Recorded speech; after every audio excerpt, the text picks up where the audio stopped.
नेमाप्रमाणे आता रात्रभर आपण जागरण झालं.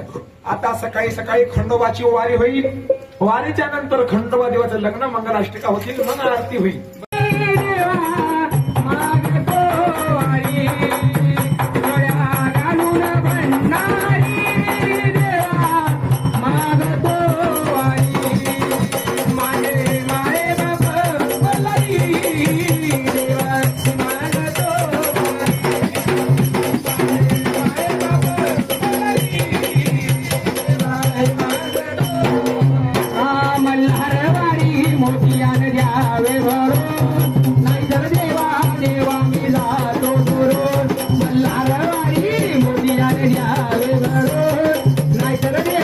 देवा मी